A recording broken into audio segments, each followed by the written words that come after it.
তাহিরপুরে মোদির সভায় বিশৃঙ্খলা, পুলিশের সঙ্গে বচসা কর্মী সমর্থকদের, ভিড়ের চাপে দাঁড়াতে অসুবিধা, দূর দূরান্ত থেকে আসা কর্মী সমর্থকরা অসুবিধায় পড়েন। বিশাল পুলিশ বাহিনী পরিস্থিতি সামাল দেওয়ার চেষ্টা করে। সভায় অব্যবস্থার অভিযোগ তুলছেন বিজেপি কর্মী সমর্থকেরা। ঠিক কি বলছেন তারা, দেখুন।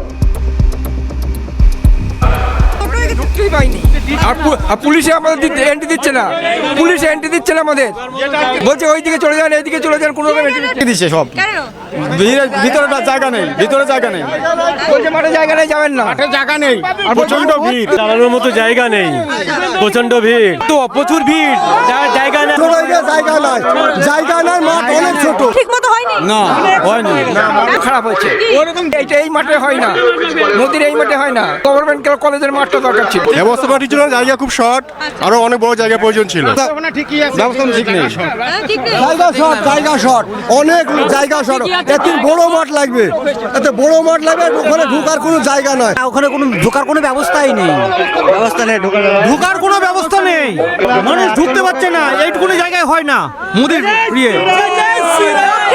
প্রধানমন্ত্রী নরেন্দ্র মোদীকে যে আপনারা দেখতে পেলেন না, সেই জন্য কি আপনাদের আক্ষেপ একটা থেকে গেল? হ্যাঁ, মনে খুব কষ্ট লাগছে, তো প্রচন্ড কষ্ট লাগলো। আপনারা বলছেন কষ্ট লাগলো, কি কারণে কষ্ট লাগলো? আমরা সকালবেলা থেকে বেরিয়ে এসেছি, এত পরিশ্রম করে আমরা কেউ দেখতে পেলাম না। কুয়াশার কারণে ভার্চুয়ালি সভা মোদিকে সামনে থেকে দেখতে না পাওয়ার আক্ষেপ, প্রিয় নেতাকে না দেখেই ফিরতে হলো কর্মী সমর্থকদের। ঠিক কি বলছেন তারা, দেখুন।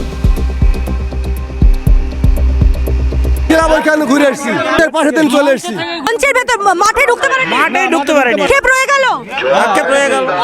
আমি চাকদা থেকে এসেছি, তো ভিড়, দাঁড়ানোর মতো জায়গা নেই, আপনারা ফিরে যাচ্ছেন। আমরা ফিরে যাচ্ছি, আমাদের গাড়ি 10 কিলোমিটার দূরে আছে, আমাদের গাড়ি 10 কিলোমিটার দূরে আছে, আমরা হাঁটতে হাঁটতে এসেছি, গাড়ি বাদ করলে আগে থেকে লাইন আসা যাচ্ছে না। বাচ্চা নিয়ে মোদি সরকারকে দেখবো, এখনো অবধি দেখতে পারিনি। খোলা মাঠ হলে আমরা দেখতে পারতাম, খোলা মাঠ সব বন্ধ, আমরা দেখতে পারিনি। আমরা মুর্শিদাবাদ থেকে এসেছি কালকে বাচ্চা নিয়ে, অবধি না খাওয়া, সকাল থেকে কিচ্ছু খাইনি, না দেখতে পাইনি। এই যে গলা ভেঙে গেছে, ঠান্ডা কুয়াশায় সারা রাত ছিলাম, আক্ষেপ রয়েছে, খুব আক্ষেপ রয়েছে, মোদিকে দেখতে পারিনি, কত আশা ভরসা করে এসেছি। অনেক দূর থেকে এসেছি, মুর্শিদাবাদ থেকে দেখবো বলে পারলাম না, অবশ্যই আক্ষেপ তো থাকবেই।